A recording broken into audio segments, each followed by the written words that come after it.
Eccoci qua. Allora, stavamo commentando numeri alla mano, quindi non teorie eccetera, ma concretamente la carenza cronica ormai di medici di medicina generale per numero di assistiti, tenendo conto che le cronicità sono veramente tantissime e tenendo conto che c'è sempre più bisogno di sanità.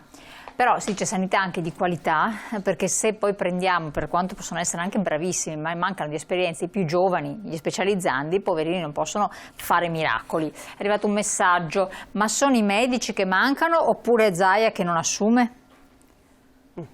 Allora, e qua ci colleghiamo alla situazione tra le più critiche, che è quella dell'USL 6, se non erro. È Zaia che non assume, cioè può essere un presidente della regione che non assume, mancano concorsi, come funziona? Allora, facciamo un passo indietro sulla formazione e cerchiamo di chiarire un pochino. E certo, non è che Zaia non assume, ma delle responsabilità da parte della regione, secondo noi, in base ai numeri ci sono e quindi noi le segnaliamo. Anche se si sta cercando di invertire la marcia e diciamo subito com'è la questione. Riprendiamo la questione della formazione che ha ben detto Gino. Forse i cittadini non lo sanno, le persone non lo sanno, è bene che facciamo attenzione a quanto ci vuole per formare un medico di medicina generale come per altre specialità, ma noi ci concentriamo su questo. Abbiamo detto il corso triennale che è stato stabilito con un decreto legislativo nel 1999, 3 anni dopo la laurea. Beh, non è tantissimo perché c'è altre specialità. Però 3 anni, cioè noi abbiamo imparato a capire quanto ci vuole per formare un professionista. Ecco.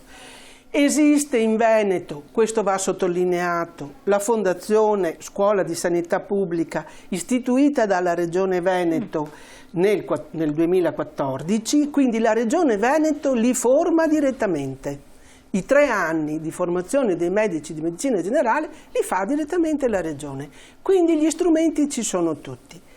Per quel che riguarda i dati, i numeri, va detto che adesso io non ho la delega da nessun medico a parlare dei numeri dei medici di medicina generale, però siccome noi siamo i pensionati e quindi insomma a noi i dati interessano molto, da anni le organizzazioni sindacali dei medici, tutte, anche la categoria all'interno della CGIL, che è la funzione pubblica, i medici della CGIL sottolineano quello che abbiamo detto, no? Quindi da anni si metteva il focus, c'è stata l'attenzione al fatto che proprio in questi anni qua stavamo andando a molti pensionamenti.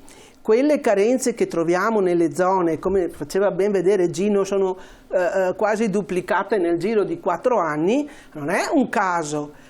La questione dei boomers, no? Cioè la questione di tanti medici della nostra età che vanno in pensione era prevedibile, gli studi c'erano, insomma ormai queste cose le dicono un po' tutti, le hanno dette un po' tutti, quindi c'è una mancata programmazione, c'è stata una programmazione poco oculata.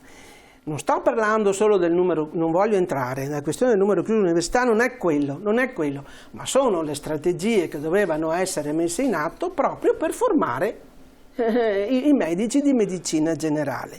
E quindi la prevedibilità dei numeri delle borse di studio, lì sta il vero problema. Allora, se noi guardiamo un po' di dati delle nostre ricerche, adesso non c'è la slide, ma le borse di studio negli anni scorsi in Veneto, io vado un po' di corsa, 40 nel 2013, 50 nel 2014, 50 nel 2015, 50 nel 2016, 50 nel 2017, 126 nel 2018, lì abbiamo cominciato un po' a invertire, cioè ogni anno si cominciava la formazione di questi numeri, poi nel 2019 118, nel 2020 85. Ecco. Però, scusa, nel 2020 c'è stata la pandemia, attenzione, la pandemia ha messo in evidenza la gravità di questo problema, ma ha travolto tutto. Certo. Ha travolto tutto. Ecco, oggi... mi interrompo solo un attimo perché c'è un messaggio che è arrivato che fa capire appunto che non stiamo parlando di linea di massima di persone che non hanno voglia di fare questa professione, perché dice questo messaggio: ho cercato sul web quanto guadagna un medico di base, si parla mediamente di 150.000 euro l'anno o anche più, a cui si aggiungono le visite private. Penso che fare il medico di base sia una grande opportunità, non credete? Ma allora, appunto non è un problema. È una grande opportunità, ma c'è anche un grande impegno, perché come sottolineava prima Gino, rispetto al numero degli assistiti, un conto è che io abbia 1000 assistiti per medico, a parte che poi lì, adesso io non voglio entrare, ma ciò che guadagna un medico è in riferimento a quanti assistiti ha, non è, ecco. Quindi c'è una cifra, un pro capite, diciamo, poi vabbè ci sono tutte le indennità, ma non entriamo qui.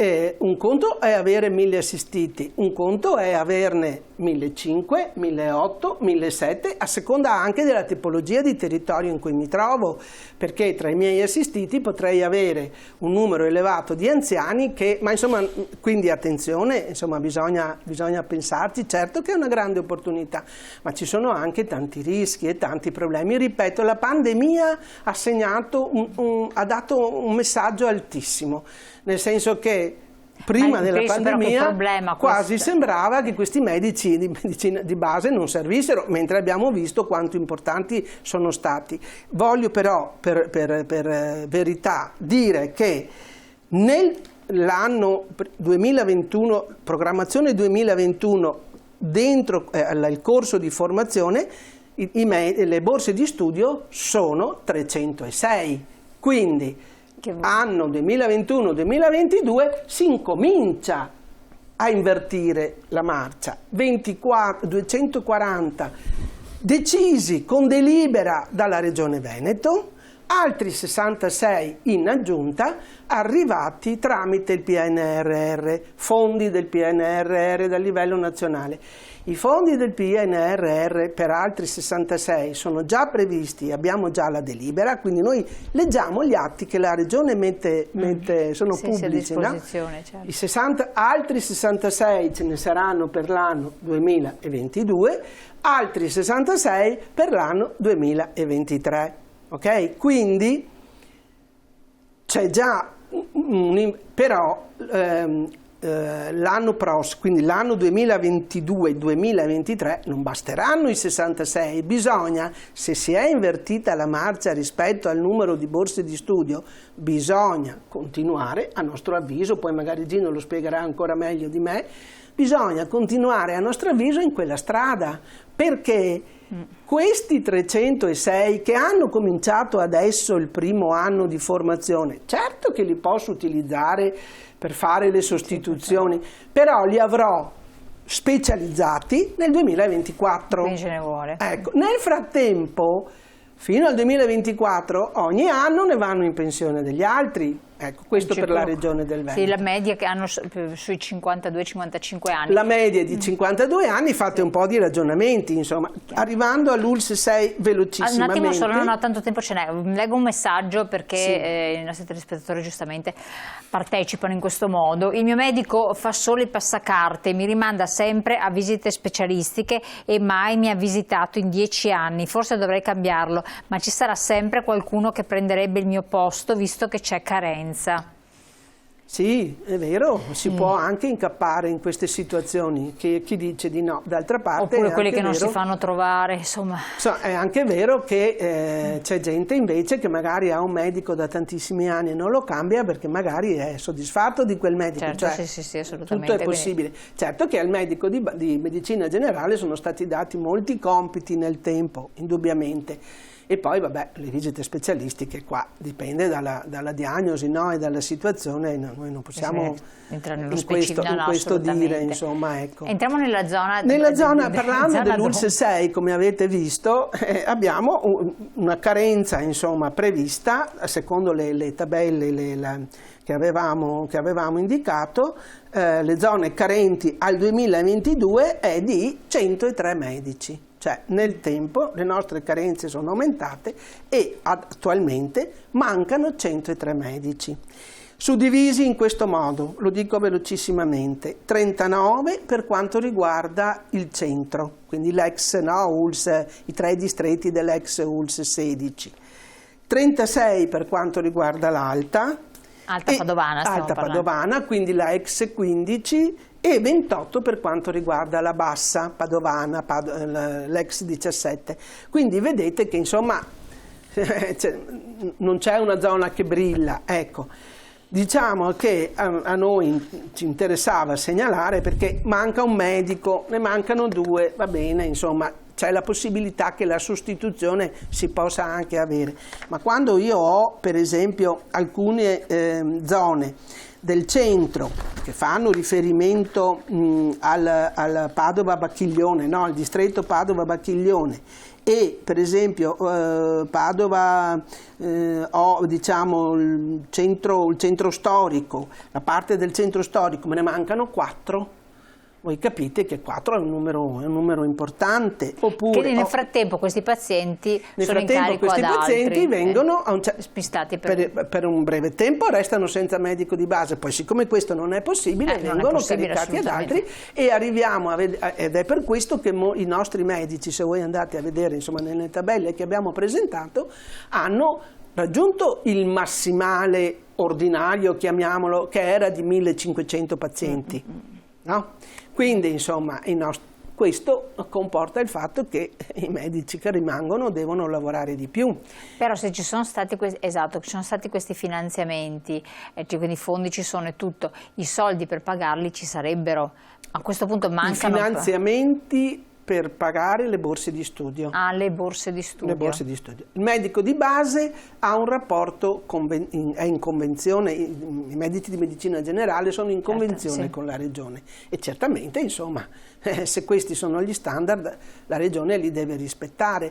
La nostra preoccupazione era a monte, è stata a monte, cioè sono anni che diciamo, guardate, non solo noi, insisto, non solo noi, sono anni che diciamo, guardate che i numeri dimostrano una carenza importante, e appunto, siccome ci vogliono 3 anni, dopo la laurea, è chiaro, vero? 6 anni di laurea, l'esame di stato dell'abilitazione. Quindi 9-10 anni. Ci vogliono 9 anni, cioè, insomma, se partiamo da oggi con un ragazzo, con un giovane studente che si iscrive al primo anno di medicina, prima di arrivare ad avere un medico di base, che ne servono 9. Se parto dal presupposto che ho un medico invece che già è laureato, perché sono medici, sono già laureati, ne servono 3, ma se la programmazione portava 50 borse in tutto il Veneto, attenzione, quando prima dicevo 50 borse di studio... Ma queste borse di studio cosa servono? Per aiutare sostanzialmente? La scuola di alta... stipendio. Sì, lo stipendio, diciamo, allora c'è la scuola di alta formazione, no? La fondazione c'è una fondazione della Regione Veneto, c'è una scuola che forma i medici, fanno adesso insomma 4.800 ore nel triennio, quindi loro devono fare. Prima c'è un bando di concorso, c'è un bando che è già stato emesso per 21-22, no? Perché è a cavallo, no? È già stato emesso con una delibera, partecipano a questo bando, chi supera il bando perché deve fare un esame di medicina generale, entra e finalmente è iscritto al primo anno, fa tutti e 3 gli anni, 4.800 ore tra formazione teorica e tirocinio in tutti i reparti, e poi c'è l'esame finale. C'è un esame finale, quello dopo i 3 anni, e finalmente quelli che sono entrati anno 2021-2022, a metà del 2024 dovremo averli pronti. Ripeto, 306, quindi nel 2022 un numero finalmente interessante e importante, tenendo conto che tutti i 306 arrivino alla fine, perché potrebbe essere insomma che ci sia anche un po' di dispersione scolastica. Sì, anche fra di loro, insomma, di scelte di vita. È molto totalizzante come formazione, quindi insomma... Interrompo un attimo perché abbiamo la pubblicità che incombe. Ritorniamo su questi temi per trarre un po' le conclusioni e che cosa sostanzialmente proponete che si possa fare, perché poi bisogna anche trovare delle possibili e attuabili soluzioni. Pubblicità.